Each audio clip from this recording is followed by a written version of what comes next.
Powered by Sports Interaction, Canada Sportsbook. W's. Much like Daryl Sutter, that's when I'm impressed. W's. Welcome to Game Over Calgary on a night where me, Auddie James, your host, gets to cover a win, which is few and far between for me on Game Over Calgary. So we're going to get into everything that happened in tonight's contest in Seattle against the Kraken. It was a doozy. It was a good one. There were some ups. There were some downs, and we're going to break them all down. So, I'm hearing myself in playback. Okay, we're good. Anyways, think you know what way it's going to go. Make your bet with Sports Interaction. Whether it's hockey, football, or basketball, Sports Interaction has you covered. Bet pregame, live and play, or on one of our many prop bets. Sports Interaction makes it easy to deposit, play, and cash out. Join now and see all sports betting has to offer. Want to bet? Head to sportsinteraction.com/SDPN. That's sportsinteraction.com/SDPN. 19 plus, please play responsibly. And if you or anybody you know has struggles with gambling, any issues like that, please be sure to check out the show notes and get some resources. There's lots of good resources out there for you and your loved ones to get some help if need be. So please make sure you do so responsibly. And without further ado, he's in the chat. He's in the chat now, I'm sure, but you find him in the chat all the time. Returning guest. We love to see it. The OG barn burner crew is back. Welcome, James Johnson. How are you, buddy? How's it going? It's good to be back, and happy holidays to everybody here at SDPN. So yeah, absolutely. Get going. Yeah, it's been a happy holiday. I've got my new gaming chair. I'm all set up. I got lumbar support because I have sciatica now because I'm an old man. I know. Getting old sucks. Rolling over in your sleep and pinching your sciatic nerve sucks. But you know what doesn't suck, James? Winning hockey games. Yeah. Winning hockey games. It's fun. And you know it. You watch the show as much as everybody else who's in the chat. And shout out to everybody in the chat right now. 17 people so far. Let's get that number up. But few and far between when I host Game Over Calgary do we get to talk about a win. Now, mind you, they've been on a bit of a skid as of late prior to their California trip and all that stuff. And it seems like I've been covering most of these games as Peter's been away and this, that, and the other. But yeah, it's nice to be able to talk about a win. Yes, it's I think the first time I was on was the first Battle of Alberta, and they won. They did. And the second time I was on, I know they lost. I don't remember which game, but I remember it was just not a good night. So no, you and I have been notorious for kind of chewing into this team. It's easy to do, and especially you being the numbers guy, the analytics guy, it's easy to pick apart and dissect what this team does on a nightly basis. And you know, you mentioned it before we went live. I would tend to agree because I took some notes that weren't great leading up to this win, and I'm very thankful that Jonathan Huberdeau was gifted the go-ahead and eventual game-winning goal on the doorstep after Anderson blasted that one and somebody blocked it. It hit off a leg, and all of a sudden the puck is on the tape of Jonathan Huberdeau on the doorstep. So thankfully he's able to put that one away, and we can talk about something good.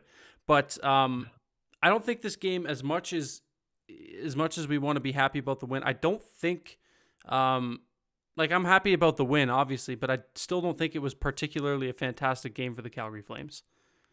It's never easy. It's never, it's never a game where you're like, Flames played great, things went their way, they got goaltending, I'm a happy man. There's always something that just makes you kind of just go, and for I don't know how many games in a row or how many games this season, the Flames have like 40 shots, and it seems like nothing is going in. It seems like they're getting goalied every game, but they get the win tonight. They find a way. Barely. Yeah. No, it's a win nonetheless. We'll be happy. We take those, as you like to say, we move, we ride. Let's keep this thing. We ride. We keep going. But before we talk about the game that was, coming into this game, I think the standings are a bit deceiving because the Calgary Flames coming into this hockey game were 1 point behind Seattle, which looks great. And sure, the Flames leapfrog the Seattle Kraken in the standings. But when you look at that games played category, the Kraken have 4 games in hand, and we're only up by 1 point. It's going to be a tight race for this division. Yeah, and obviously the Kraken have to win those games to catch up to the Flames again, but you can probably guess that they'll win half of those games and be ahead of the Flames again. But yeah, Mm-hmm. it's as Daryl said a couple days ago, the Flames are about where they were last year, but the Pacific Division is just so much better. The Knights have rebounded, the Kraken are not. Well, they actually have goaltending this year, which is massive change for them. Mm-hmm. The Kings are about where they were. Oilers a little bit less, I think. So the Pacific Division is better as a whole, and when the Flames are about the same, it's not an easy road as it was last year. So No, and you talk about Daryl saying they were, they're pretty. You look at the records up until the last game against Edmonton, pretty close. They've actually scored one more goal going into that Oilers game than they were that year, than they were at this point last season. But when you look, I don't know if you saw the graphic on Sportsnet where they showed how many goals against, and it's something like 1.5 more goals per game the Flames are allowing. That there's a plethora of things that come to mind when I think about what the root causes of that. I'm a solutions based person. As much as online on Twitter, people tend to think I'm a negative person. I just like to see good hockey and not have to question what a team does on a nightly basis. So people take that as negativity. C'est la vie. It is what it is. But where was I going with this point? There's a plethora of things that you can kind of pinpoint that leads up to that. I guess those things, if you look at it now, are kind of starting to fix themselves and kind of starting to iron themselves out. Jonathan Huberdeau looks much better. I think this was a great. Your comments on him. What did you think about Huberdeau tonight? I think he was kind of all over it tonight offensively. yeah, He seemed to have his chances. Glad to see him finally bury that go-ahead goal. What did you think about Huberdeau tonight? it was, he's definitely getting into more of, I think, a form we expected to see. There's still some things I would like to change. It seems like he's trying to force like really fancy passes a little too often, and Right. I mean, personally, I love seeing that much more than grind it up, dump and chase hockey. So it's Mm-hmm. nice to see, but in a Daryl Sutter system, it's not going to work. So it's nice to see him trying to get to the front of the net. I've noticed a bit more, and it's nice to see him get on the scoreboard because he had that one shot that he didn't get high enough, and then Grubauer saved, That and glove then save. he finally gets one by. So yeah, he's making the right strides, I think, and hopefully he can continue and maybe get one better line mate. But Yeah. Has that yeah, experiment we'll see. run its course?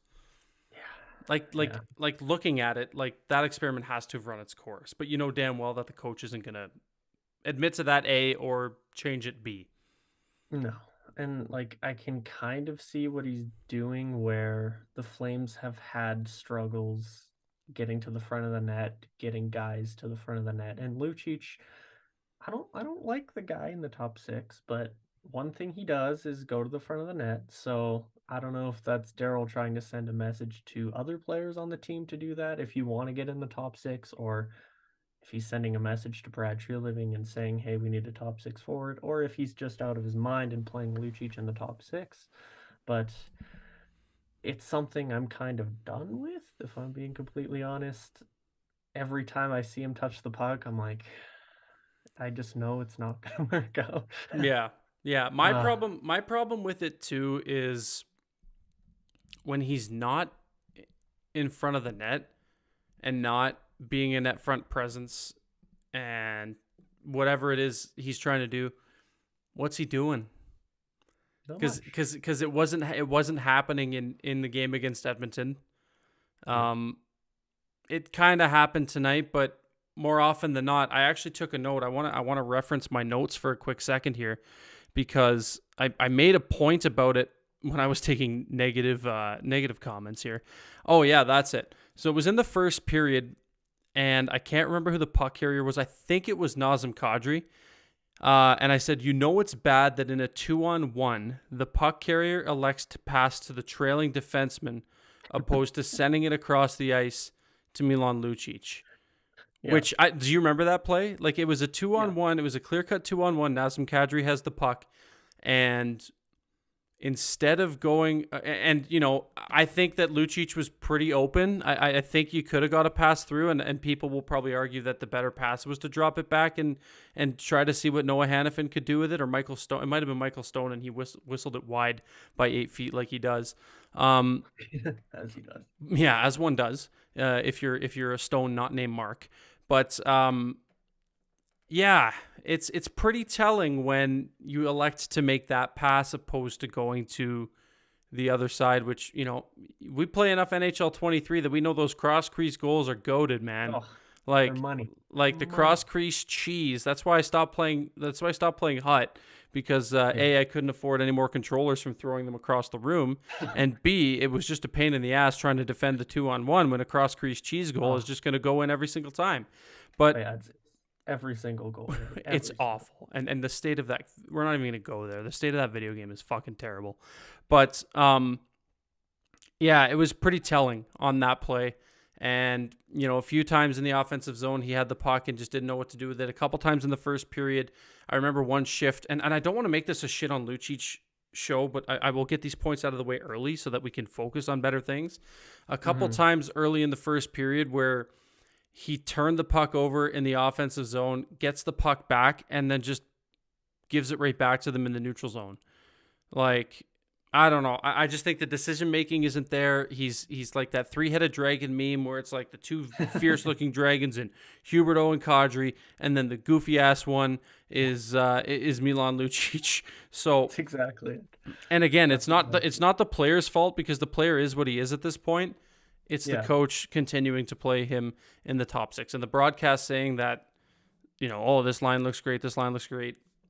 I think that's a little homerish. Advanced stats-wise, how do they look? Like, tell me I'm wrong, or tell me that...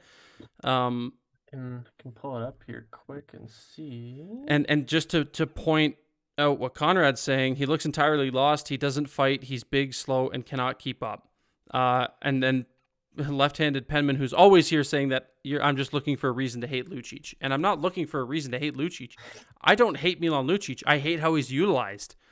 Yeah. The player is, I just said, the player is what he is. But again, I'm not going to make this the Milan Lucic hate club.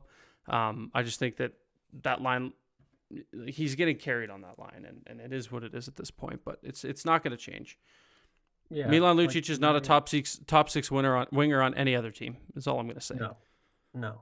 Tonight they were like slightly above average in terms of expected goals. They were better than the fourth line, but not better than the other lines. So I don't know if that can tell you anything. It kind of tells me a few things, but I don't know. Like, there was this one play during the game where I think it was in the third period, and Lucic goes behind the net and tries to take the puck away from Vince Dunn, and in the process completely falls over, and Dunn just skates by, and the broadcast goes and highlights how good of a forechecking shift that was. And I was like, you got yourself out of position, you didn't get the puck, maybe you made Vince Dunn move like a couple seconds faster. Like, I don't know. Like, Lucic, I'm completely fine if he's on the fourth line for like half of the season.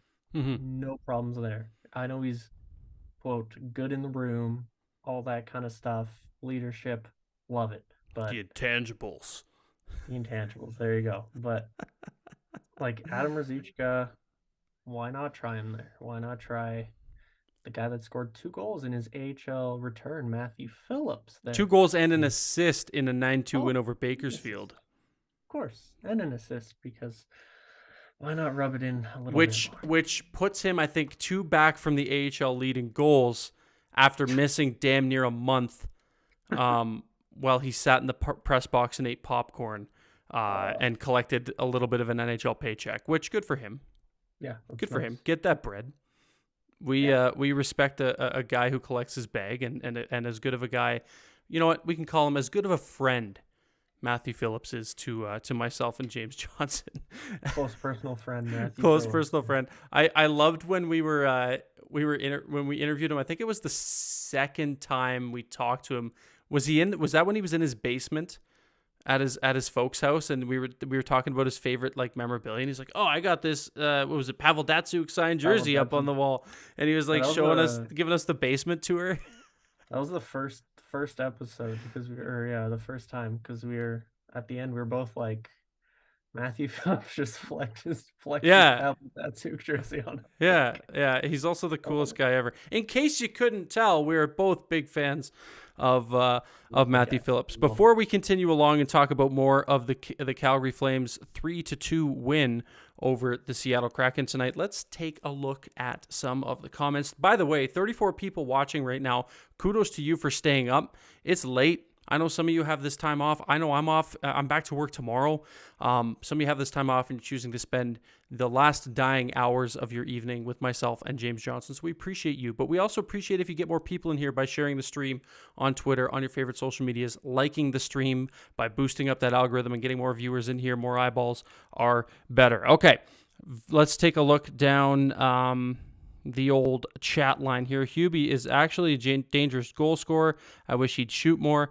That one coming from Matt. I do wish that he would shoot more. I think, like you mentioned, you brought up a good point of how he forces too many passes and tries to make too many cute passes. And I think that worked for him in Florida, but it's not working overly well here. It just seems like that it just, instead of it being that crisp pass or that beautiful backhanded no-look pass, it's on the tape of the other team and they're going up the ice and you force a turnover in the offensive zone. Shoot the puck. Shoot the puck. That's all I'm asking. I can't do it. I'm not an NHLer. Shoot the puck. Trust your shot. We know you can shoot. Just shoot. Shoot. That's all we're asking. Just shoot. Just do it, man. Let's see here. Remember, even though Luch may have bloodied Hubie's nose in celebration, each like on this stream gets him closer to the press box, from Conrad. Mangiapane played really well. Too bad he can't finish. Poor guy has the worst luck, and that's a good point from left-handed penman as well. Yes. Because that was in my notes too. He seems to be all over it. He's getting shots. I feel like not only is he not finishing, but I feel like his quality of shots haven't been great. Like he's shooting. I feel like, I don't know what it is, but first of all, what are you seeing from Mangiapane before I try to mumble over my words and figure out what I'm seeing in him? Yeah, so I wanted to bring this up with you, so that's perfect. Thank you to left-handed penman for bringing up this comment, because I have an article on Mangiapane coming out early next week, and it's just looking at what's going on with his game, because like I saw someone tweeting that he should be a healthy scratch, and I was like, huh? I'm sorry. What? Just digging in the numbers, I'm gonna have to do a massive deep dive into him in that article, but just like quickly browsing today, he's generating so much, and he's the one Flames player that's getting in front of the net, which is very rare for this team. Mm-hmm. And like, I don't know, if you don't have him in fantasy and he's available on waivers, I would heavily consider picking him up right now, because I have the feeling he's about to go off.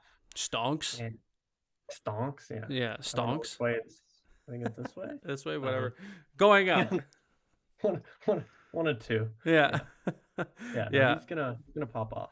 Yeah, it's only a matter of time before those shots start going in. He's all over it, and I agree with you. I think that when it comes, I think they're going to come in bunches, and we might not see the totals that we saw last year, but I do get the feeling that once these start to go in, and maybe he gets some better quality shots or better chances in dangerous areas, and he starts scoring from those, it's going to be hard to get him away from those areas, and it's going to be hard to defend too. So I'm looking forward to that day, because I believe in Andrew Mangiapane. Yes. Our buddy Mitch is in here. Mitch, what's up? Phillips really deserves better. Guy needs to go where he can play, and that's why we're happy that he is in AHL Calgary and doing magnificent things with the Wranglers once again. Ryan Pike in the chat. I hope Hey. Auddie had an excellent Christmas. Well, I hope Auddie and James had an excellent Christmas, and Pike, But mostly but mostly everybody. I hope everybody had an excellent Christmas. Pike, I'll see you tomorrow. Wink, wink. I didn't love the second period, but finally a solid 2 games back to back. The Flames played pretty great in the game against Edmonton. I think they were the better team through the most part of that game. It was unfortunate that it ended the way it did, but yeah, I do agree. It's nice to see. I'm gonna skim down to the bottom here and just kind of see what everybody else is saying as I catch up. Luch is 35. He doesn't need to go looking for fights. That's a good point. I don't think that. I don't know. Do you think he should go looking for fights? Like if he's not doing anything else? I don't know. I mean, like, I don't think he should be looking for fights, but I also don't think he should have 0 on the year, if that makes sense. Where guys like, well, Dennis Gilbert has his like 1 useless fight a game, and Connor Mackey is fighting more than him. Like, I don't know. I know. We have someone watching from Sweden, which is fucking cool. Carl, here I'm at work at 7 a.m. in Sweden. Well, good morning to you. And if you're from Sweden, I'd like to thank you for a few things. First of all, IKEA, because I was there today and I freaking love that store. I don't love that store. I love the things that come from that store. The store is chaotic on a good day. I'd like to thank you for Swedish meatballs, and I would like to thank you for Jacob Markstrom, Elias Lindholm. Who else am I missing? Rasmus Anderson, Michael Backlund, Oliver Shillington, if and when he comes back, and all the other great Swedes that have come through the Calgary Flames organization. Carl, thank you for watching. That was a very welcome surprise. Robert, our good friend, says, I have such a good Andrew Mangiapane meme for goals, and he never scores, and I miss the meme. If anything, Andrew Mangiapane just needs to start scoring for the memes. Please. Robert said it. Make it happen, man. Absolutely. And then Conrad will follow up with getting in front of the net, unlike number 17, which is supposed to be his strength on that line. Pedro saying, sad when their goalie has to look around 88 more than 17. Thank you, Sweden, for Backlund. And Carl saying, you are welcome for all of those beautiful Swedish things that we just mentioned. So the Flames, they capitalized on the power play a little bit tonight, which is something that I think is definitely a good improvement as I, once again, stumble over my words. Surprise, surprise. But another thing, too, is I don't know. I don't remember what the final total is, but I feel like they didn't spend as much time in the box tonight. Coming into tonight's hockey game, the Calgary Flames were sitting second in the NHL for minor penalties taken, which is another, you want to wave the red flag. That's a huge red flag, spending that much time in the box. And it's no secret. Like you and I watch every game. A lot of people watching this stream watch every game. Less time in the box goes without saying. Yeah. You are in a much better position to win a hockey game. Very, very true. Breaking news. Yeah. Killing penalties is not where you want to be in a hockey game. Shocking.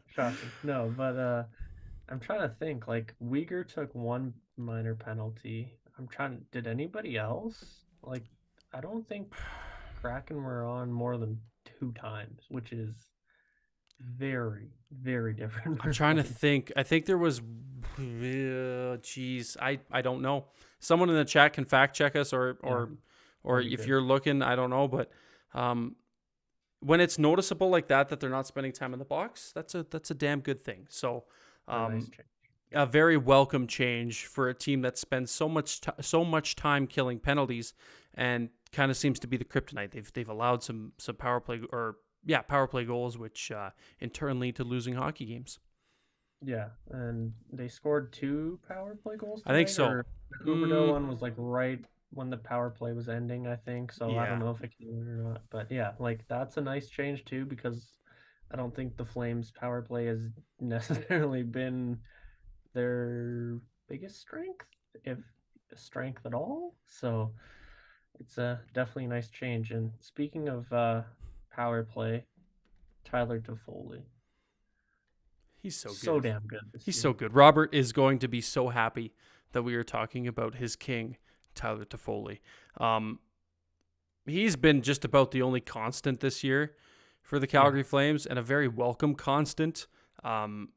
He's been fantastic, man. There's not much more you can say other than the fact that he's just been so damn good. It's been a lot of fun to watch. It's been a lot of fun to react to on these shows, and yeah, man, I've always been big on Tyler Toffoli back to his days with the Ottawa 67s when I used to watch him and Sean Monahan and God, who else played on that team? Shane Prince. I don't know if you remember. Shane Prince was an Ottawa Senators draft pick, and he ended up somewhere. But yeah, I've always been a big fan of Toffoli's. I'm happy to see him doing well after, halfway through last season when everybody was pushing the panic button because, he started out great in those first couple weeks with Calgary after that trade on Valentine's Day, and it kind of just didn't turn out in his favor for the remainder of the season in Calgary. So it's nice to see him kind of getting back into the Sutter system. I think was his biggest thing. He's played for Sutter before. He knows how to play for Sutter, and he found his game with the Flames. Another one too, Rasmus Andersson has been looking incredible. Like, I think he's been looking very, very good. Give me your thoughts on him. Definitely. I looked at the metrics on him earlier today. Definitely the Flames' best offensive defenseman by far at 5-on-5 and on the power play, which that's kind of a given, but just also playing the most out of any Flame by far. I think he's averaging about 25 minutes per night now, and even one night he was at 31, which is insanity. And I think yesterday he said, I want to be one of the best defensemen, and when you play those big minutes, that's how you do it. And just gonna let out a damn boy because I see that's being requested in the chat. So damn boy, damn Tyler Toffoli. One of these days we're gonna get James to reenact that damn boy video. I don't know when that day is going to be. I feel like it might take a couple of cocktails to unleash that side of JJ, the Darsut side of JJ. For those of you, if you know, you know. That infamous picture of James in the stands in the playoffs. I'm going to find it. Somebody's going to find it. I'll find it. I'll put it up in... look at his faces already. So embarrassed. Oh, JJ, we love you. We love you. We don't. So funny. We're laughing at your expense, but only slightly. To the chat where everybody is everybody's pitching in their 2 cents on tonight's Calgary Flames 3-2 win over the Seattle Kraken. Where the heck did it go here? Please, it's a good meme, says Robert. We're waiting on that meme. Robert also following that up with the numbers say less penalties equal good. So yes, I would agree with that. Teapot's in the chat from Robert. Again, Robert loves Tyler Toffoli. I don't know what to tell you guys. Canada's World Junior team. Oh yeah, David talking about the World Juniors. On Monday took a lot of penalties, including a 5-minute major that it couldn't completely kill off, losing that game 5-2. That is true. Teapot on pace for almost 40 goals this season, and Julian McKenzie put out a tweet about how the race is on, how they're silent. Him and Nazem Kadri are silently closing in on 20 goals before the 41 game mark, which that speaks to Justin's pace for 40 goals for both of those guys. So it's exciting. It's exciting. Oh, there's bots in the chat. Rob got all over those. Nobody asked you, robots. Justin still has the Darsut pick, so I'm sure that will be posted at some point. Let's see here. Darsut, I'm full of sad. And Robert just replying to a funny comment from Conrad about the sex bots who raid the chat. So Of course. they are everywhere. They are here, there, and absolutely everywhere. JJ, your final thoughts on tonight's game against the Seattle Kraken before we put a bow on today's episode of Game Over Calgary. What's something we maybe missed that you wanted to maybe shed some light on as we run out of time on Zoom? There we go. I think the Dubé, Lindholm, Toffoli line was really good, 5v5. Mangiapane, Backlund, Coleman has been incredible since they've been put together. Shoutouts Pat Steinberg, who suggested that, I don't know, like last month or a couple months ago, and then they finally did it. And I think they're leading the team in metrics since they've been put together by far. So they were used as like the shutdown against McDavid, which is a very hard thing to do, and they did it very well. So if they can get that second line going, I think the Flames might have a recipe for success here. But yeah, we'll see. We'll see what happens. It's gonna be fun here as we continue along. We're gonna be putting a bow on 2022 pretty soon. Do you have any New Year's resolutions? That's crazy. Hey, 2022 flew by. Yeah, it went by really fast. My one resolution is probably just to get back into the workout cycle. You and me both. It was like up and then it went down during final exam season, and then now it's like slowly covering up again. So just got to bring that back in. Yeah, I feel that, man. I have this thing coming up in 2023 where I'm going to be marrying my significant other, and I really want to look decent standing up there. So I would like to get in shape for that. That is going to be my goal. But until then, I still have a few more days to be a lazy bozo who doesn't care about his fitness and drinks too much and eats too much because it's the holiday season. So you're allowed to do that. And then once it becomes January, all is forgiven. So yes, I am with you on the New Year's resolutions. JJ, thank you so much for stopping by, man. This is fun as always. Let the people know where they can find you. The floor is yours. Plug away where you're writing, what you're up to, and where people can find you on social media. Yeah, so my Twitter and Instagram is at James Johnson YYC, nice and easy for you. And I write things at Win Column. So if you search up the Win Column on Google, it'll come up.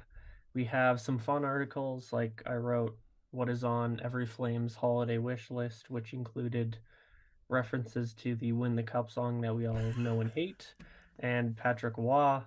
And we also have actually in-depth analysis. So we kind of have a mix of two things that I love, and yeah, we got some good things over there. So oh yeah, one writer for us actually puts a Taylor Swift reference in every single article he puts out. So I wonder which writer that could be. Who could it be? Yeah. I wonder who that could be. Seriously, check out all the awesome work that the folks at the Win Column put out, including JJ and the rest of that incredibly star-studded team of writers. There's some great content being put out by them for Calgary Flames fans. So be sure to check them out once you're done watching this or listening to this on playback, of course. The next game over will be on Saturday as the Calgary Flames have a New Year's Eve contest against the Vancouver Canucks. I will be hosting, and yeah, we'll see how that one goes. I am going to be live on location, not in the studio. The studio, aka my basement, because I'm going to be at a New Year's Eve party. So I will be bringing my stuff with me, and I will be setting up in my buddy's spare room in the basement because reasons. So duty calls. I will be there, and I hope to see you guys there too, because it's going to be a lot of fun. Still trying to work out a guest because not many people want to talk to me about hockey on New Year's Eve after an 8 o'clock start against the Vancouver Canucks. So we're working on a guest. We'll figure that part out. But until then, stay safe. Have some fun the rest of this holiday season. And check out the Win Column, and I will talk to you guys on Saturday as we ring in the new year, as I have a massive voice crack. Somebody clip that. As we ring in the new year with hopefully a Calgary Flames win over the Vancouver Canucks. Stay safe, pals, and I will talk to you on Saturday. Have a good one. Game over! Powered by Sports Interaction, Canada Sportsbook.